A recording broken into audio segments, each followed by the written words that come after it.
기도하시겠습니다.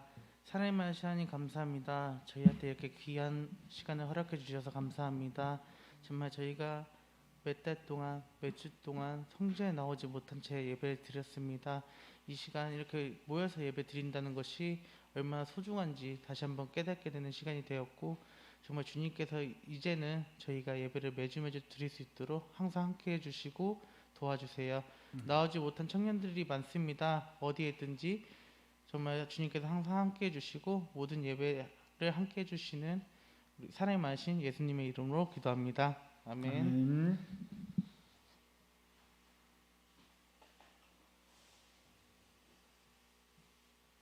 네, 할렐루야. 네, 우리 조금 거리는 떨어져 앉았지만 우리 서로 눈을 쳐다보면서 인사할까요? 사랑합니다. 하트 뿅뿅. 축복합니다. 네. 재승이 저녁 축하하고요. 사회인이 된 걸 축하합니다. 오늘 하나님 말씀은 마태복음 5장 3절 말씀이고요. 우리 오늘 팔복에 대해서 우리가 함께 말씀을 배울 텐데, 오늘 첫 시간이니까 우리 12절까지 같이 한번 보지요. 마태복음 5장 1절에서 12절까지 한 절씩 교독하시고 12절은 같이 읽습니다. 예수께서 무리를 보시고 산에 올라가 앉으시니 제자들이 나아온지라. 심령이 가난한 자는 복이 있나니 천국이 그들의 것이며,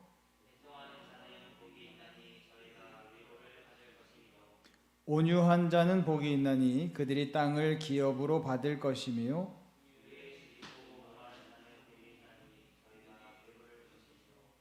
긍휼히 여기는 자는 복이 있나니 그들이 긍휼히 여김을 받을 것이며,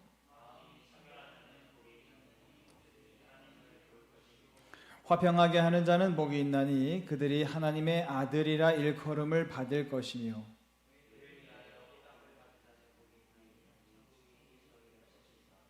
나로 말미암아 너희를 욕하고 박해하고 거짓으로 너희를 거슬러 모든 악한 말을 할 때에는 너희에게 복이 있나니 기뻐하고 즐거워하라. 하늘에서 너희의 상이 큼이라. 너희 전에 있던 선지자들도 이같이 박해하였느니라. 아멘. 우리 3절은 다 같이 한 번 더 읽어볼게요. 3절 시작. 심령이 가난한 자는 복이 있나니 천국이 그들의 것이며. 아멘. 심령이 보통 가난하다라고 얘기를 하면 심령이 가난하다, 가난한 마음 뭐 이런 식으로 바라볼 것 같으면, 이제 가난하다고 하는 것은 뭔가 없고 나약하고 신분으로 따지면 낮은 존재네. 그러니까 심령이 낮은 존재, 심령이 겸손한 존재, 뭐 이렇게 말하는 거구나. 그래서 심령이 가난하다 그러면 겸손한 마음을 말하는 거구나. 그렇게 하면 복이 있는 사람이 되는 거구나. 우리가 이렇게 생각을 해요. 근데 사실은 좀 원문적인 의미를 생각해 봐야 돼요. 원문에는 심령이라고 할 때 영은 푸뉴마라고 하는 단어를 썼어요. 우리의 영, 우리의 근원이죠. 저 안쪽에 있는 근원을 말하는 거죠. 그 영이 가난한 사람, 우리는 이렇게 번역을 했는데, 프토커스라고 하는 것은 낮아졌다 그 말인데, 낮아졌다, 내가 스스로 낮아짐, 이거랑 누구에 의해서 낮아졌다라고 하는 거하고 달라요? 아니면 똑같아요? 달라요. 그죠? 영어에서 여러분 문법 배워보시면 제일 우리가 확실히 구분해서 쓰는 것들 중에 하나가 뭡니까? 수동태. 이거 구분해서 쓰죠. 그죠? 수동적인 의미. 자, 그러니까 수동적이냐 아니면 자기가 주도해서 뭔가를 하느냐라고 하는 것은 어떤 법의 논리에서 봤을 때는 굉장히 중요한 겁니다. 자, 내가 예를 들어서 범죄를 저질렀다 이거랑 누가 시켜서 내가 어쩔 수 없이 저지르게 됐다 이거랑 형량이 어때요? 달라요. 그죠? 이게 내가 저질렀냐, 내가 주도해서 저질렀냐, 아니면 누구에 의해서 저지를 수밖에 없었느냐, 이거라고 하는 것은 법적인 논리에서 굉장히 다른 거예요. 근데 왜 이게 구분이 굉장히 저거 하냐면, 영어의 이제 그 말이 서로 어떤 그런 입장이기 때문에 그래요. 우리 한국어는 의미 전달용 언어입니다. 의미 전달용 언어. 그 다음에 영어는 logical, 그러니까 논리 언어예요. 논리 언어. 그러니까 논리가 틀리면 이상하다고 보는 거예요. 예를 들어서 어순이 틀리면, 영어에서 어순이 틀리면 어때요? 영어권 사람들은 좀 뭔 소리 하는 거야? 이렇게 되는 거죠. 그죠? I go to school 이렇게 얘기해야 되는데 I to go school 뭐 이런 식으로 얘기하면 뭔 소리 하는 거지? 이렇게 받아들여요. 근데 우리는 어순을 달리 해도 전혀 이상하지 않아요. 아줌마 귤 이거 얼마예요? 말 되죠? 얼마예요 아줌마 이거 귤? 말 되죠? 귤 아줌마 이거 얼마예요? 말 되죠? 우리 언어는 의미 전달용 언어예요. 그러다 보니까 이게 논리적으로 로지컬하지 않아도 의미를 전달할 수 있는 언어입니다. 근데 영어는 어순을 달리하면 이게 논리적이지 못하고 이게 법용어에서 이건 틀리다라고 보는 거예요. 그러다 보니까 문법이 굉장히 중요합니다. 영어에서 수동태냐 아니면 능동태냐 이거에 따라서 굉장히 달라요. 마찬가지예요. 우리도 심령이 가난하게 된 거랑 누구에 의해서 내 심령이 낮춰진 거랑은 전혀 딴 차이예요. 근데 오늘 하신 원어에서는 심령이 자기 스스로 겸손해진 사람, 가난해진 사람 이렇게 의미를 말하는 게 아니라 하나님의 은혜로 말미암아 심령이 낮아진 사람, 영이 낮아진 사람을 복되다라고 말하는 거예요. 근데 어순 중요하다 그랬어요. 우리는 심령이 가난하게 된 자는 복이 있나니 이렇게 말했죠. 근데 원문 성경에서는 뭐라고 했냐면 복이 있다! 심령이 가난하게 된 사람 이렇게 말해요. 그러면 어감이 틀린 거예요. 왜 그러냐? 여기 지금 산상수훈의 말씀을 듣겠다가 온 사람들이 누구예요? 그때 당시에 제일 못 살고 제일 가난하고 제일 사람들 속에서 핍박받고 그랬었던 사람들이에요. 제가 지난번에 그런 말씀 드렸습니다. 여러분 세금이 살인적이에요. 아무리 우리나라를 뭐 헬조선 하지만 여러분 우리나라 세금이 65% 넘어가요? 안 넘어갑니다. 그죠?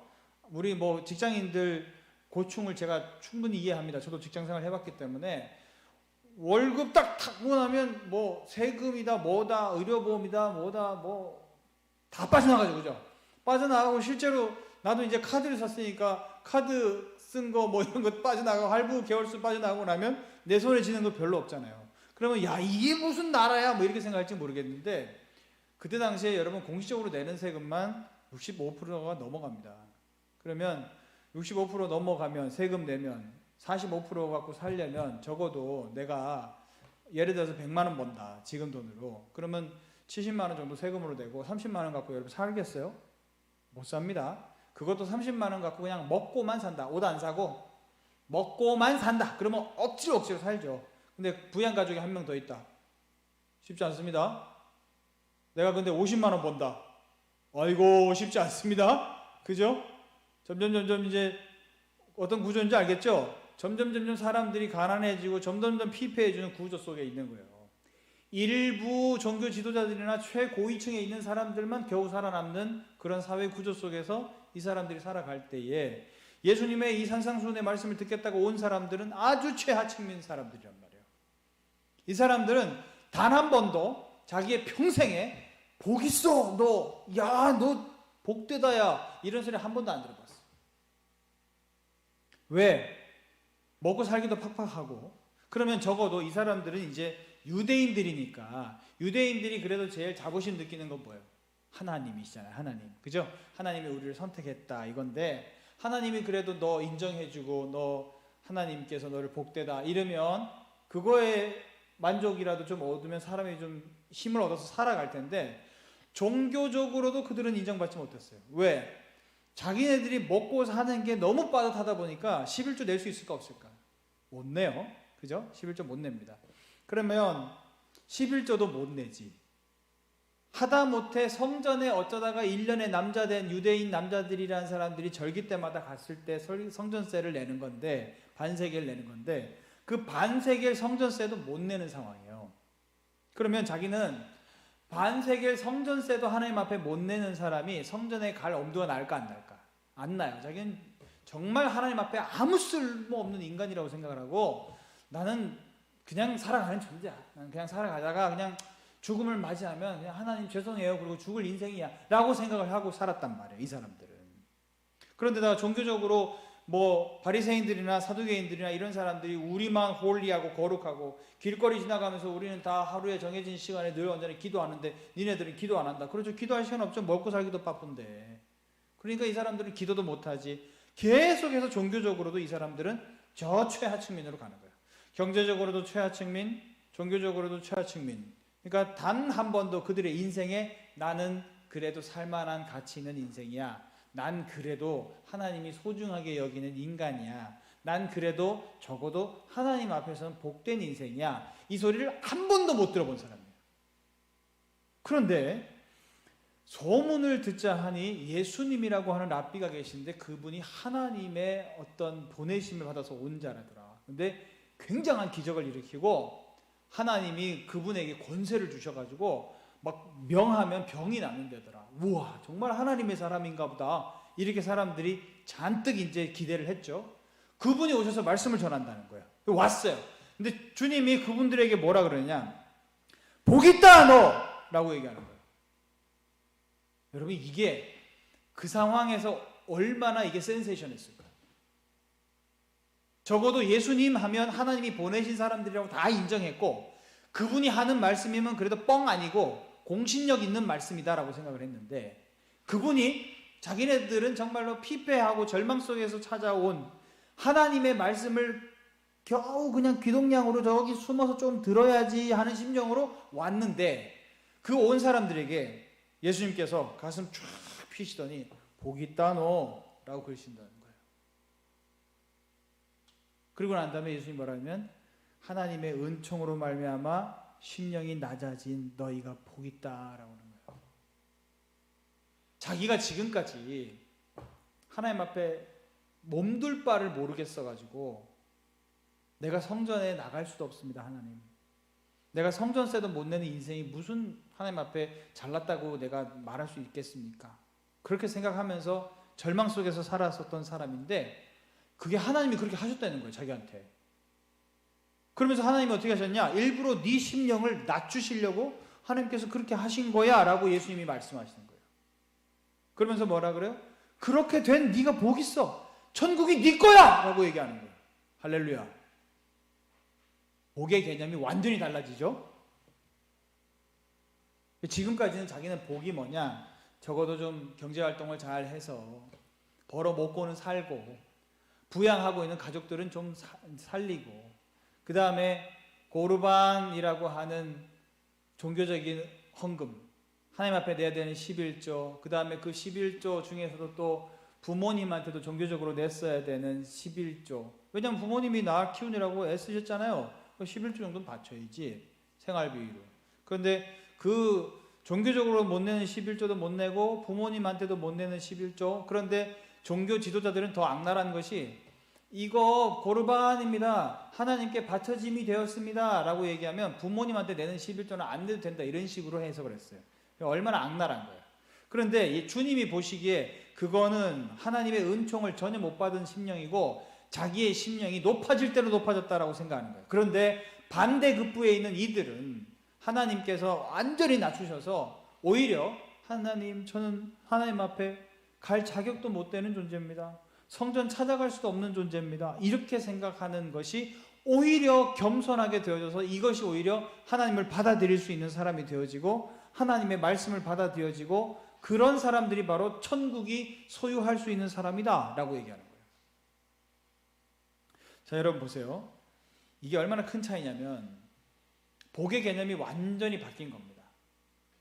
나는 그래도 적당히 살고 벌어먹고 살고 세금도 내고 부양 가족도 부양하면서 교회도 가고 이래야 나는 복 있는 인생이라고 생각했는데 그게 복 있는 인생이 아니라 가난하게 된 나가 하나님 앞에서 복 있는 거구나 라고 얘기하는 거예요.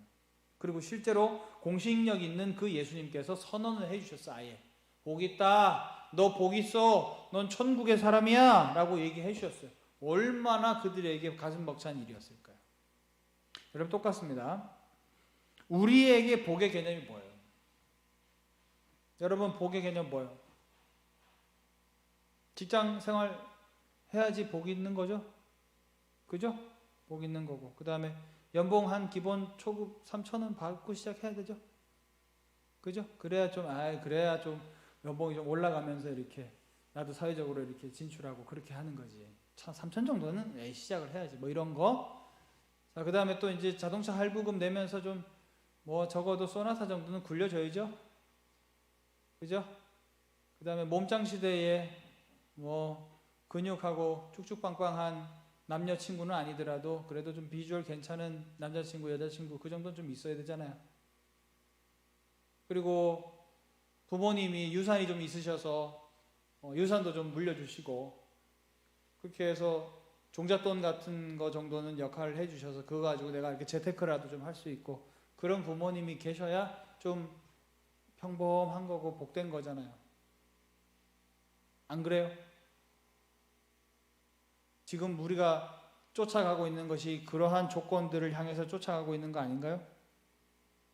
직장 생활해서 좋은 직장 들어가고 연봉 점점 올라가고 남자친구 여자친구 사귀고 적당히 자가용 굴리고 재테크 마련해가지고 집 구하고 헬조선에서 집값 점점 올라가는데 집 정도는 적어도 전세 자금 정도는 마련할 수 있는 정도가 돼야 그래도 나는 좀 괜찮은 인생이라고 생각하는 거 아니에요? 그래서 우리가 그 쫓아가는 거 아닙니까?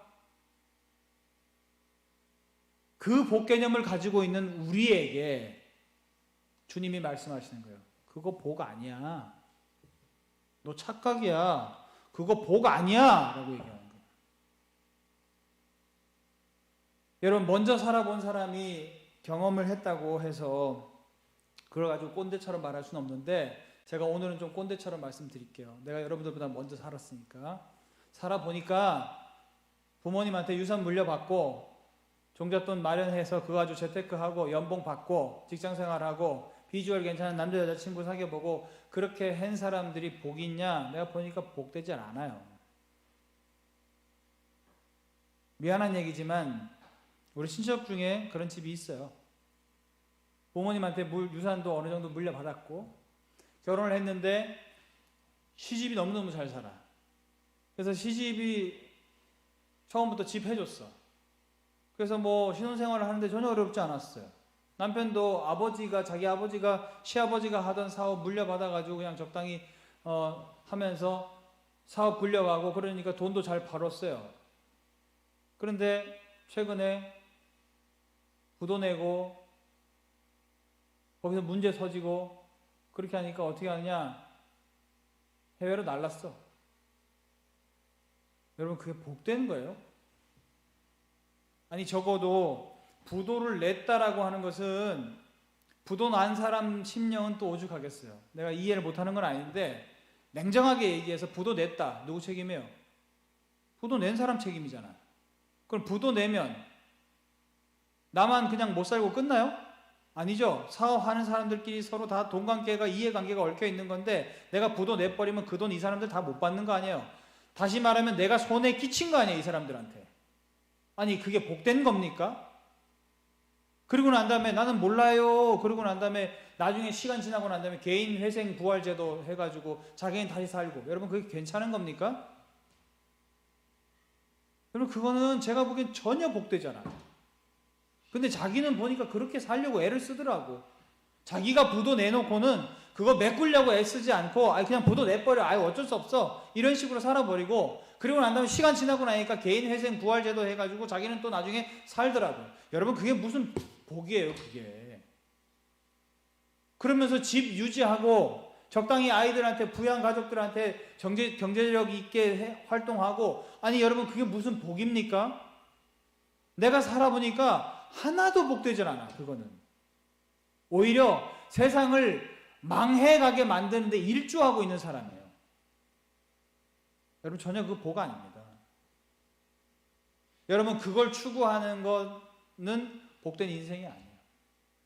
주님이 말씀하시는 복은 뭡니까? 오히려 그것 때문에 하나님 앞에 더 겸손해지고 내가 힘들고 어려운 것 때문에 하나님을 더 찾고 힘들고 어려운 마음이 있어서 힘들고 어려운 사람들의 마음을 이해할 수 있는 사람, 그 사람이 복된 인생이에요. 여러분 보세요. 엄청난 부자들이 굉장히 고액의 어떤 기부금을 내는 거 봤어요? 흔하질 않아요. 있긴 하지만 흔하지 않습니다. 근데 대부분 어때요? 뭐 박스 폐지 주어서 모은 할머니가 몇 억씩 모아가지고 대학에 학자 발전기금으로 하시는 경우, 이거 왜 그래요? 자기가 어렵기 때문에 어려운 사람들의 심령을 자기가 제일 잘 알아요. 그러니까 얼마 되지 않는다라고 생각하고 그냥 흔쾌히 투척하는 거예요. 여러분, 이게 복 있는 인생 아니에요? 바둥바둥거리고 사는 것 같지만 어려운 사람들 심정 알아주고, 그러면서 나도 힘들고 어려울 때 내가 그렇게 다른 사람들한테 도움 받아봤다면, 다른 사람이 누군가 어렵고 힘들다면 나도 해야 되지 않나? 나도 조금 할 수 있지 않을까? 옛날에 태안에 기름 쏟아졌을 때 나도 한번 가서 좀 닦아볼까?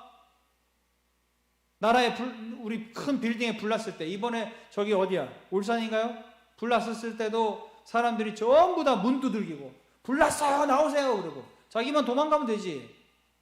그런데 사람들이 전부 다 시간과 짬을 내서 도망하면서도, 도피를 하면서도 사람들한테 문 두들겨서 불 났으니까 빨리 나오시라고 서로 연결하고 전화하고, 소방공무원한테 내가 지금 어느 비상통로 계단을 통해서 내가 지금 올라가고 있는데 여기 어디 지금 몇 층인 것 같습니다. 그런데 저쪽 어디 복도에서 아이 우는 소리가 들립니다. 구조해야 됩니다. 나는 어쩔 수 없으니까 지금 올라가는데 구조해 주세요. 그러니까 소방 119 구조대에서 그런 정보들이 계속 들어오는 거예요. 몇 층에 울음소리 난다, 몇 층에 사람 있다, 몇 층에 구조 필요하다. 그러니까 자, 여기서 컨트롤 타워에서 짜줄 수 있는 거예요. 어디 가자, 어디에 구조 보낸다, 어디로 대피한다, 이렇게 되는 거예요. 여러분, 그 힘이 뭡니까? 내가 힘들고 어려운 일을 당해 본 사람이기 때문에 남의 고통이라고 생각을 하지 않고 저건 나의 고통이다, 일부 내가 나눠 가진다라고 하는 마음을 가졌을 때 그 사람이 복된 인생이죠. 할렐루야. 예수님이 그래서 이 사람들에게 선언하시는 거예요. 한 번도 복되다고 들어보지 못한 너희들에게 아니다. 정말 하나님이 바라보실 때는 복 있다. 네가 하나님의 은혜에 따라서 낮아지게 되어진 네가 복 있는 거야 라고 얘기하시는 거죠. 그리고 천국에 와, 너 정도는 내가 받아줄게 라고 얘기하는 거죠. 그리고 예수님 보세요, 얼마나 서슬퍼런 목소리로 독사의 자식들아 그러시잖아요. 심령이 가난하게 되지 않은 사람, 자고하는 사람, 나 스스로 잘났다고 하는 사람, 시장통에서 높은 데 올라가가지고 큰 소리로 기도하는 사람, 그 사람들에게 예수님이 뭐라 그래요? 이 독사의 자식들아 그러죠. 여러분, 그 정도면 천국 못 와요. 그렇죠? 예수님이 그래서 이들에게 복을 선언하시고 너희들이 복이 있다라고 그러는 거죠. 여러분, 제가 예언할게요. 여러분 다 복이 있습니다. 할렐루야. 여러분 다 나중에 잘 살 거예요. 우리 대한민국을 하나님께서 크게 쓰시고 앞으로 이제 여러분, 이게 현실이죠. 뭐 자꾸 이렇게 복지 포퓰리즘처럼 가는 거 아니냐, 왜 통신비까지 지원을 해주고 왜 국채 발행하고 그렇게 해서 나라 경제를 점점 어렵게 만드냐, 뭐 이런 이야기들이 지금 언론에서 돌죠. 그런데 팩트만 얘기해 볼까요? 여러분, 전 세계 자본금 지금 우리나라로 다 몰리죠. 사실입니다. 전 세계에 여러분, 그러면 제가 지난번에도 그런 얘기 했는데 제일 공신력이 있는 경제기관이 어디예요? 네? OECD, 또 IMF, 그죠? 이게 제일 그래도 공신력 있죠? IMF가 좀 짜죠? IMF가 좀 이렇게 경제 지표를 이렇게 내놓을 때 좀 짭니다. OECD는 조금 더 좀 유해요. 그런데 IMF와 OECD에 들어가 있는 경제학자들 박사급 돼요, 안 돼요? 다 박사들이에요. 다 석학들입니다. 거기에 들어가고 전 세계 경제를 다 주무르고 다 연구하고 논문을 내는 사람들입니다. 그죠? 그 사람들이 뭐라 그래요? 지금 경제발전 1위가 전 세계 2위가 누구예요? 우리예요, 우리. 우리가 지금 성장률 제일 높아요. 그죠? 심지어 짜다고 하는 IMF에서도 조금 짜게 했을 때 우리가 그래도 제일 경제 성장률이 높다라고 얘기해요. 그러면 그 지표를 들여다댔는데도 우리나라는 망할 거야 이렇게 얘기하는 사람들은 도대체 무슨 정신으로 살아가는 사람들이에요? 그러니까 우리나라는 지금 사실만을 놓고 보면 경제 지표로 봤을 때 성장률이 제일 높고, 그 다음에 해외 모든 자본들이 지금 다 우리나라로 지금 몰리고 있는 상황입니다. 우리나라 잘 될 거예요. 우리 헬조선 아니고 위대한 대한민국 될 겁니다. 하나님이 함께 하시고 여러분들이 최선을 다해서 있는 자리에서 여러분들 치열한 경쟁 사회이긴 하지만 경쟁에서 도태되어진 사람들을 이렇게 끌어주고 함께 해주고 힘주고 북돋아주고 우리 같이 힘내서 살자라고 하면 얼마든지 우리 대한민국 최고가 될 수 있어요. 하나님이 그렇게 하실 겁니다. 여러분 너무너무 기죽지 마시고 절망하지 마시고 내가 청년의 이 어려운 시대에 뭐 매포 세대, 올포 세대 그러는데 그런 세대 속에서 나는 왜 이런 대한민국을 만났다. 여러분 그렇게 생각하실 필요 없어요. 하나님이 여러분 다 잘 되게 하실 겁니다. 여러분들은 여기 와서 하나님의 말씀을 듣고 하나님 내가 잘난 것 없지만 하나님이 나와 함께 하심을 믿습니다. 내가 심령이 가난하게 되어졌지만 모든 것이 다 하나님의 은혜입니다. 하나님 없이는 살 수 없습니다. 그렇게 고백할 때 그런 사람들이 복이 있는 거예요. 여러분 심령이 가난한 사람하고 심령이 하나님에 의해서 가난하게 되어진 사람하고는 엄청난 차이입니다. 예를 들어서 볼까요? 내게 큰 슬픔이 왔을 때 그냥 자기가 겸손한 사람이 있어요. 아유 제가 안 그랬습니다. 아유 뭐 잘한 거 아닙니다. 뭐 이런 사람들이 있어요. 근데 이 사람에게 만약에 큰 슬픔이 찾아왔다고 생각해 보세요. 어떨까요? 슬픔에 젖어버리죠. 그런데 그게 아니고 하나님의 은혜로 말미암아 내가 겸손하게 된 사람, 이건 뭐예요? 하나님과의 관계적으로 생각하는 거예요. 관계를 뗄래야 뗄 수 없다고 생각하는 거예요. 그런데 하나님의 은혜로 말미암아 내가 겸손하게 되어진 사람은 슬픔이 찾아오면 누구 봐요? 나 봐요? 아니요, 하나님 봐요. 그죠? 하나님 이 슬픔을 어떻게 하죠? 이러니까 극복하는 거예요. 스스로 그냥 겸손하게 되어진 사람들은 절망의 순간이 찾아오면 어떡하냐 이렇게 생각합니다. 그런데 하나님의 관계를 뗄래야 뗄 수 없다고 생각하는 사람들은 절망스러운 순간이 찾아왔을 때 하나님 이 위기를 어떻게 극복해가죠? 하나님 이 절망스러운 상황을 어떻게 해가죠? 라고 생각하죠. 이 사람들은 소망이 있죠. 여기서 바로 심령이 가난하게 되어진 사람이라고 하는 것을 오늘 본문이 우리에게 말씀하고 있어요. 우리 대림제일교회 모든 이 새벽에 있을 청년부는 심령이 가난하게 되어진 사람, 하나님의 끈끈한 관계 속에서 심령이 낮아진 사람, 그러한 저와 여러분들이 되셔서 아무리 절망과 아무리 슬픔이 찾아온다 할지라도 하나님 바라보면서 이겨낼 수 있는 여러분들 되시고, 여러분들이 지금 겪고 있는 그 고난 가운데 하나님이 다 가르치려고 하시는 것들이 있다라고 하는 걸 여러분 기억하시고, 내게 이 고난을 겪게 하셔서 어려운 사람들을 알게 하려고 하시는 거구나 라고 하는 것 여러분 기억하시면서 심령이 가난한 복된 인생들, 천국을 소유할 수 있는 인생들 될 수 있기를 주님의 이름으로 축원합니다. 기도하겠습니다. 하나님 아버지, 산산수훈의 말씀을 듣기 위해 찾아온 이들은 사회적으로 가장 하층민들이었고 또 종교적으로도 인정받지 못했었던 사람들이지만, 그랬었던 사람들에게 예수님께서 선포하시기를 바로 내가 복 있는 자다, 하나님의 은혜로 말미암아 심령이 낮아진 너는 복된 인생이다, 그러한 너희들이 천국으로 온다면 내가 맞아줄 것이다 라고 하셨던 하나님의 이 선언을 다시 한번 기억합니다. 하나님 아버지, 우리 대림제일교회 새벽이슬 청년부 치열한 경쟁사회 속에서 또 여러 가지 사회를 바라보는 시각에 있어서 암울하게 만드는 생각들이 우리를 주마등처럼 지나갈 때가 많이 있습니다. 그러나 하나님, 우리가 그 모든 것들을 다 거치고 오직 하나님께서 우리에게 말씀해 주시는 이 새로운 기준으로 살아갈 수 있는 저희들에게 인도해 주옵소서. 하나님, 우리가 정말로 심령이 가난하게 되어진 자가 되게 하셔서 늘 언제나 하나님만 바라보게 하시고, 경쟁 속에서, 슬픔 속에서, 절망 속에서도 늘 언제나 하나님을 바라보며 하나님의 눈길이 향하는 또 낮아진 곳을 바라보면서 그들을 돌보며 함께 격려하면서 그렇게 하나님을 향하여 나아갈 수 있는 우리 새벽이슬 되게 도와주옵시고, 그래서 하나님께서 우리에게 선언하여 주시는 네가 복이 있다, 하나님의 은혜로 말미암아 네가 복이 있고 천국이 네 것이다 라고 말씀하시는 그 선언을 들을 수 있는 우리 모든 새벽이슬 될 수 있도록 하나님 인도하여 주옵소서. 이제는 우리 주 예수 그리스도의 은혜와 아버지 하나님의 크신 사랑과 성령의 내주교통 충만하심이 오늘도 하나님의 말씀을 받고 하나님의 은혜로 가난하게 되어진 심령으로 살겠다고 나아가는 이들 머리머리 위에 이제로부터 영원토록 함께하옵시기를 간절히 축원하옵나이다. 아멘.